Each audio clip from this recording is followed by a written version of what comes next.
All right. So welcome, Joe Shirley. Today is July 12th, 2019, and I want to tell the people who are watching this how excited I am to have you with me today. Um, Primarily, the goal of this interview is that I'm looking for spectacular people who are up to spectacular things in the world of treating or dealing with this notion of mental illness or this notion of being mentally um, uncomfortable or having a mental diagnosis, emotional diagnosis. And I want to introduce you today as someone who I recently met only really a few weeks ago up in Seattle, Washington, on my way back and forth to Victoria. And we had several beautiful conversations. And I got to learn a little bit of what you're up to in this world and how you got here. So I thought that the world should know a little bit about who you are and why not only I find you interesting, but why you're on the cutting edge of bringing a form of healing to the world that otherwise wouldn't be seen if we stayed on Main Street. So welcome to the interview, Joe. It's really great to have you. Thank you. Thank you so much. Yes. Yeah. So tell us a little bit about who you are, how you got to be who you are, where you've been, and what put you in the place, and what do you do for a living? So I started out in Pennsylvania, working class. My father's a cop, and I had a chance to go to Ivy League school, was planning to do med school and all that kind of stuff. And somewhere along the way, actually in Edinburgh, Scotland, it happened. I had my first sort of manic phases. Mm, And for me, they were spiritual experiences. They were sort of a deep connected to the to everything kind of knowing, but I had no way of knowing what to do with that. And the conflict between having that and having no place to put it uh, sent me into pretty strong depression the following year. mm. And that set up this continuing cycle of being super excited about having something really incredible to offer the world, and the the the challenge of there's no place to put it. Ah, well So put. Very beautiful. I got that. yeah, so um, it was about 7 years later that after, I mean, a roller coaster ride of probably 3 dozen jobs, a marriage and divorce, a bunch of other relationships. It was clear, that my life was kind of a mess. Mm, I considered myself just simply a creative genius, and you know, beyond the constraints of the world. But a friend of mine had a psychiatrist that she said, maybe you ought to go see this guy. I read a book on manic depression. I was like, oh my God, this is me. mm, I went, he said, yeah, this is you. mm, Here, take this lithium. mm. And to be honest, Was that in the United States then? Was that here? that was in Okay. Philadelphia. Okay. Yeah. So I only spent a year in Edinburgh. Okay. So for in one way, the diagnosis was a wake-up call. It was like, yes, there's something wrong here, right? Good. Mm, And that it needs your attention. You can't just go skating pretending everything's fine anymore. Second, because I had been planning to go to medical school and my interest was in consciousness and the brain, I knew a little bit of something about what the doctors didn't know. ah, Right? I I knew have enough it. to know they had no clue why lithium would do anything, what the consequences were, what actually bipolar disorder is.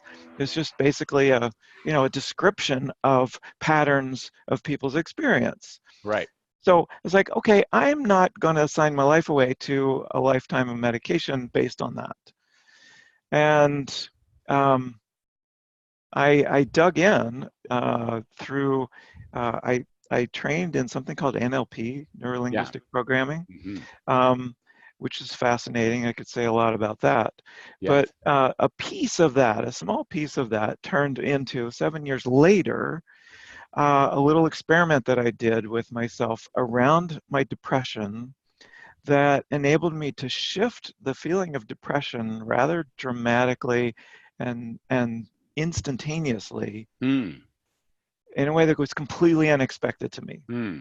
I Now, was in those years in between, you weren't taking medication. I Were you wasn't just taking medication. I was still, life still was, yeah, cycling exactly. and just dealing with it, or was there? Just What were you dealing. doing? What were you doing as a way of self? Of just keeping track of yourself or keeping yourself, capable of getting through each and every day. Well, for me, one of the things that helped the most was having a livelihood that enabled me to be very, very flexible with my time. I became a freelance advertising copywriter. Okay. And so, with the exception of the deadlines that I had to hit, I could work whenever I wanted. And I would do a job and bill for 20 hours. It would only take me 7 hours to do it, and I would cram it in at the very end. And then I had, these big chunks of time Yes. to just immerse myself in what was going on and try to figure out what was driving this. And my main attention was going into my history.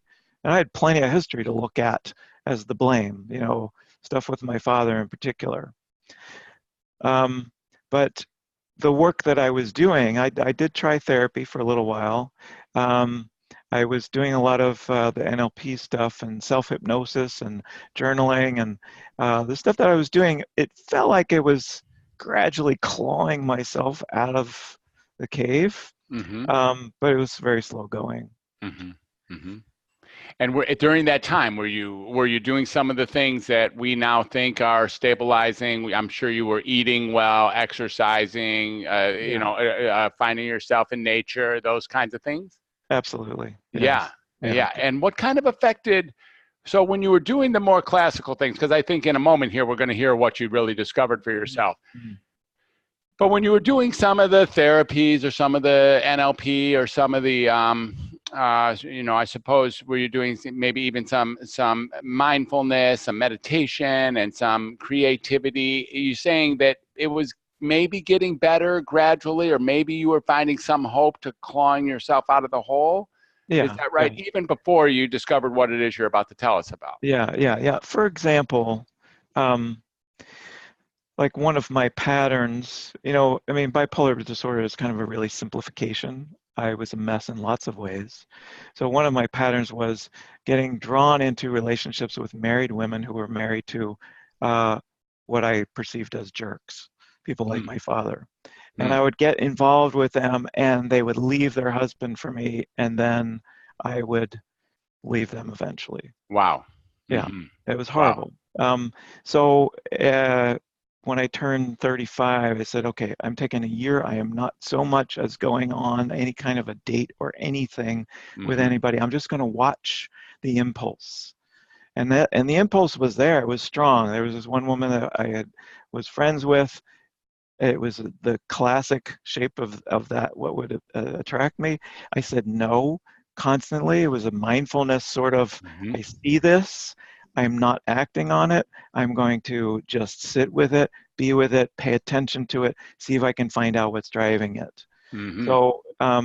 So stuff like that enabled me to sort of, you know, mitigate the effects. So I'm hearing a little bit of pattern. Correct me if I'm wrong. So this idea is that the struggle was consistently accompanied by a intent or a wish or even a commitment to find out what's driving it. Like what's Exactly. driving it Yeah. became a Yeah. really important question for you in all the Yeah. areas that weren't working.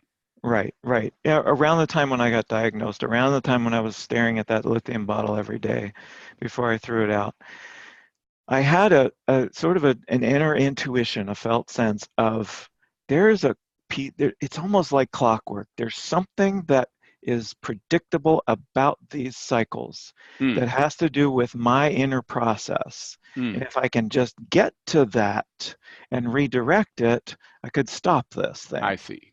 Yeah, that makes sense. Yeah. All right, so we are two sets of 7 years later, and what comes next for you?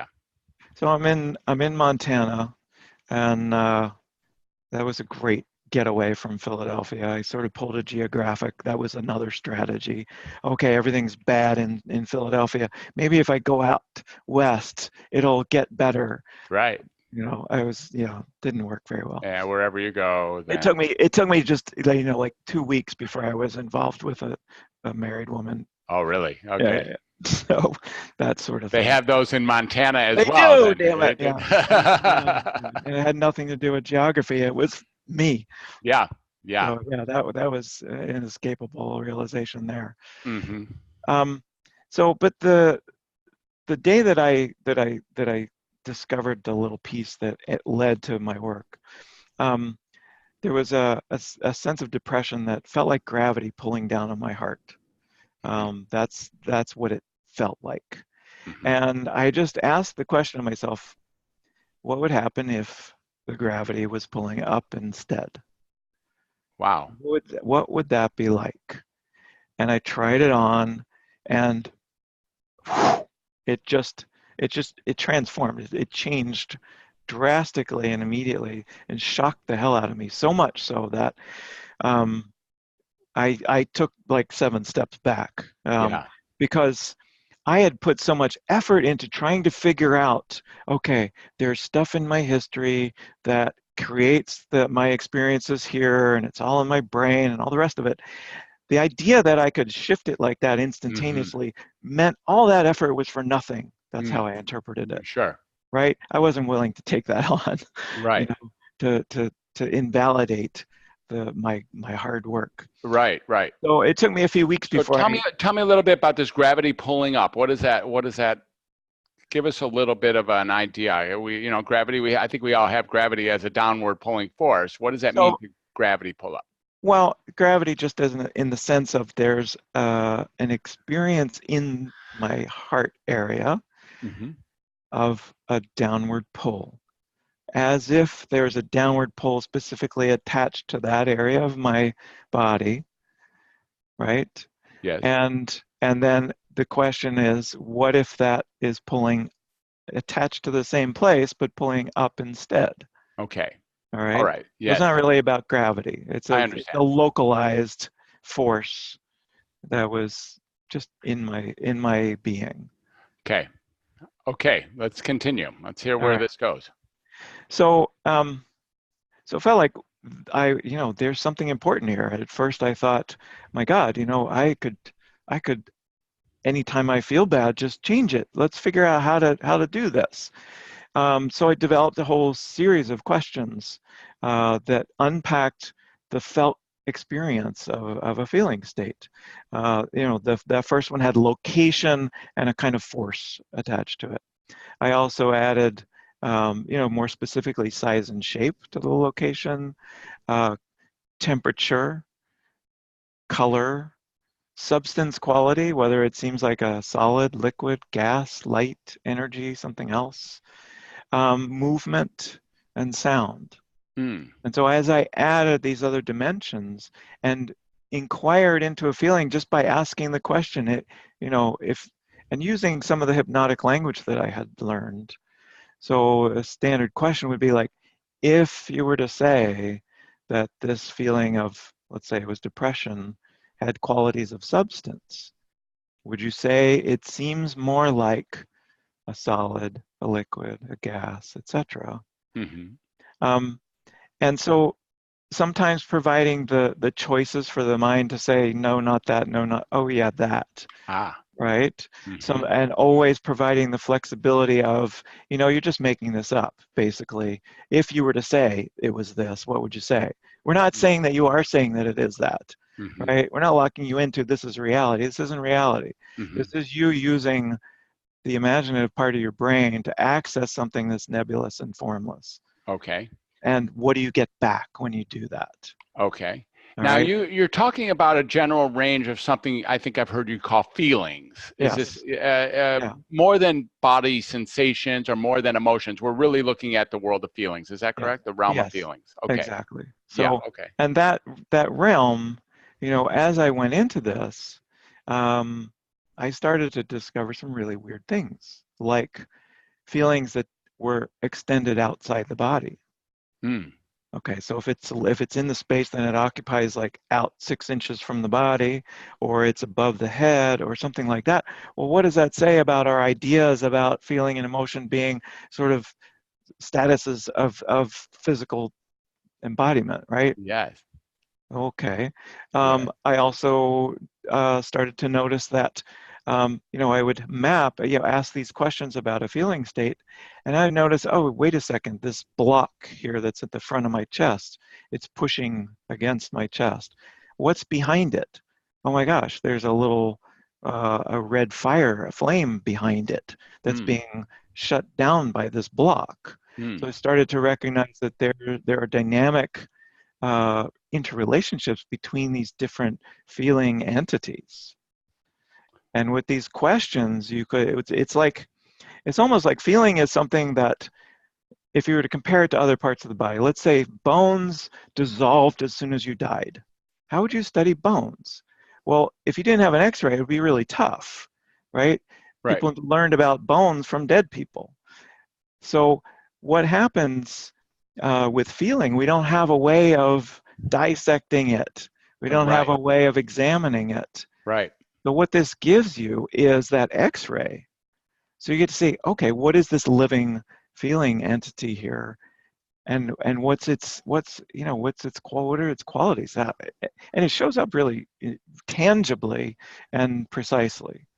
I got it. So I'm wondering what you're saying. Let me try to recreate what you're saying to make sure that I have it. It's sort of like in the world of things that have matter or substance, one can see them even, for instance, in the world of a body, one can see them in autopsy, one can see them Yeah, in, dissection of the body, but feelings really simply disappear and exactly. there's no access to dissecting them or picking them out or looking at the various components that contribute to a particular feeling. Exactly. And because they're absolutely supremely private, there's no way for me to examine what you're feeling objectively. So It, by it, it giving it the multiple dimensions, yeah, then we have a shot of getting your sense of exactly. your feeling over here to me. Exactly. So you have a shot of getting your sense of your feeling over to me, yes, and comparing it to your sense of other feelings that you have, Mm, right? And comparing the dynamic of that pattern of feelings with someone else's, mm, right? You start to be able to actually do research on what feeling is, mm. okay? So tell us more. What happened? So I think the idea is here that you catch this for yourself, and soon you find yourself delivering or working with other people. As How soon does as I started doing work with, as soon as I started exploring this with myself, I knew it was going to be easier for me to do it with someone else, because facilitating your own stuff it's got its challenges. tricky? Yeah. So right away, I was trying it out on whoever I could corral into letting me try it with them. Um, and I was surprised to see that other people could answer these questions pretty readily, and it Mm-hmm. felt meaningful to them. It felt like when they were answering these questions about what they were feeling, it was telling them something about themselves that was Mm, valuable, mm. right? So by putting it into words, it was already working to be valuable. Exactly, absolutely. Mm, And because you've got this heightened discernment now, you can look at that block that's pressuring in front of the chest and ask what's behind it. And you go, oh, now I understand why I suppress my expression. There's this fire behind it I'm afraid of letting out, mm, right? And then you get to explore, what's that fire about? What mm, does it want, right? mm, mm. So it's a fantastic way of exploring the self. Yes. And so over time, how many people would you say that you've now seen or talked to, and including friends, family, and actual clients or patients or whatever? How do you like to call the people who work with you, Joe? Clients, I guess, Okay. and So clients and students, but probably, I don't know, many hundreds. many hundreds. Yeah. Are there certain patterns that you see that actually fit each and every feeling, or certain feelings like, classes of feelings? Depression almost always looks like this, or anxiety almost always includes that, or anything that So, would surprise us? okay, here's what would surprise you. I mean, yes, there are certain structures that are common. For example, anxiety is often takes the shape of some sort of a container, with something in it that's not supposed to get out, right? So a solid or some sort of impermeable container that has within it, it could be a rock even, and inside of that rock is a luminous light, and that light's not supposed to get out, you know? So, and that could be experienced as a certain anxiousness. Wow. So, but the piece that's most important here, I think, in this work, when you create this map, when you ask these questions, you get this tangible representation of what it is that's in you, that is this particular feeling expression. That map gives you a handle. That handle enables you to interact directly with the map itself, alter it in the way that I said, what if the gravity was going up and the feeling actually changed? So it's a little bit like you got an x-ray of a broken leg and you go, let me put that, you know, on the x-ray. On the x-ray, you move it. Stick the bones back together, paint it over, and the person walks out your office. Isn't that fascinating? Wow. Right? Yeah. So it's incredible. So what I learned was you can deliberately move it in any direction, but of course you want to move it in the direction that feels good. Right. Right? So you take this feeling, this block that's, you know, on your chest, for example, and you invite it to, okay, if it wanted to be harder or softer, what would feel better? Oh, softer. Okay. If it wants to be cooler or warmer, warmer. Okay. You know, and it turns into sort of a luminous gas that fills your whole body, for example. You know, and so in that place, you have to ask, okay, well, what just happened? We took this self suppression and it turned into this expression, right? Let's say. What are we working with here? The ideas that we have about what a feeling is are blown to smithereens. Yes, right. Right? So what is this thing? Because you can put it back. You can take it from here, the block, turn it into this luminous full body gas, and you can put it back again. Yes. But that fire that's behind it, let's say that fire wants to become like, let's just say it's like a vertical, almost like a spine, made of this flexible but strong material that carries you forward. Let's just say that. Okay. Yeah. So you've got this flame, you've got that turns into this spine, you've got this self-suppression that turns into this expression. You can't take the self-suppression and turn it into the spine. Right. I see that. I see. You can't, and you can't take the flame and turn it into the expression. Yes. Right? So what that suggests is that there are these feeling mode sort of entities. Yes. There's a part of us, and that's how I refer to it when I work with people, this part of you. These parts that are the thing, that have an infinite range of expression, but a finite range of expression at the same time. It's like it has its domain of feeling expression that's different than the part next to it. Yes. So I became really curious. What is a part? How many of these parts do we have? What's our makeup here? Yeah. It took me 15, almost 20 years to figure it out, but there is a structure to it that is universal, that we all share. Wow. There's a 9-part structure that creates the experience of self. Wow. 1/3 of those parts are about me, what is me. 1/3 of those parts are about what I am relating to outside of me. So there's the give and receive, there's the relationship, and the 1/3 of the parts that are about the context that holds the relationship and supports it. Wow. So inside outside context is built into us, 1/3 of us in each of those domains. Wow. Which is just mind-blowing. It is mind-blowing. And so I imagine you have this now sort of categorized or mapped out, or maybe even written or deliverable, or where are you along those lines as far as having this be something we can use? So it's been really challenging for me to sort of write the book along the way, because my understanding has continued to evolve. It's sort of plateauing now. I'm ready to write the book. Right now I have, my website is thefeelingmind.com, and on there I'm starting to pour out as much as I can of what I've learned and make it as available to people as possible.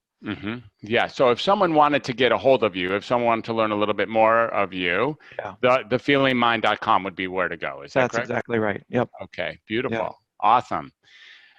Wow. So what's your vision of where this goes 5 years from now, 10 years from now for you, for this construct, for this discovery, this 9-part discovery, for maybe teaching others or mentoring others? Well, how do you see this going, Joe? My vision is that the feeling mind becomes a thing that's recognized by everyone as supremely important. Yes. That our culture suppresses feeling in favor of rational, logical, analytical thought. Right. And the consequences are appalling to not just individuals, but to the planet as a whole. And so we need, absolutely need to take on this awareness of ourselves, to rewrite our understanding of human nature, to recognize that there are no bad people, for example. Exactly. Everyone, no matter how ugly or evil or dark the state is that I map in someone or myself, it always wants to be an expression of fullness and wholeness. Yes, exactly. So, well, go ahead. Yeah, please. yeah. That's the ultimate vision. So how long that takes, it might be beyond my lifetime, but that's fine, right? that's what I'm working towards. Yeah, you point the ship in the direction, you get what you get during this lifetime, and that's beautiful.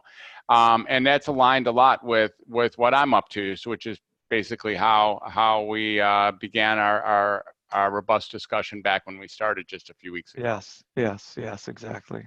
Super terrific. Well, thank you very much. Is there anything else you want to add before we close this session? I want to have you back. And we'll do some more interviews. But is there anything today that you want to either say to me or to other folks who might be watching this down the road? Thank you for what you're doing. It took guts to step out of the norms of your profession and say, you know what, this is not okay. And I just have immense respect for you for doing that. Thank you. I got that. Yeah, beautiful. Thank you. Yeah. That's it. I feel complete. All right. I feel complete too. What a great interview. I'll talk to you soon. And this will be, we'll put this up on Facebook and maybe other spaces as well. But let's say goodbye for now. It's Friday. It's I don't know what it's like in Seattle, but it's one gorgeous day down here in Los Angeles, and an opportunity to really walk into the weekend tall, like maybe we're actually up to something in this crazy world. So thank you for being here together. Yeah. Thank you, Fred. All right. Take care, Joe. Good to see you. Bye for now.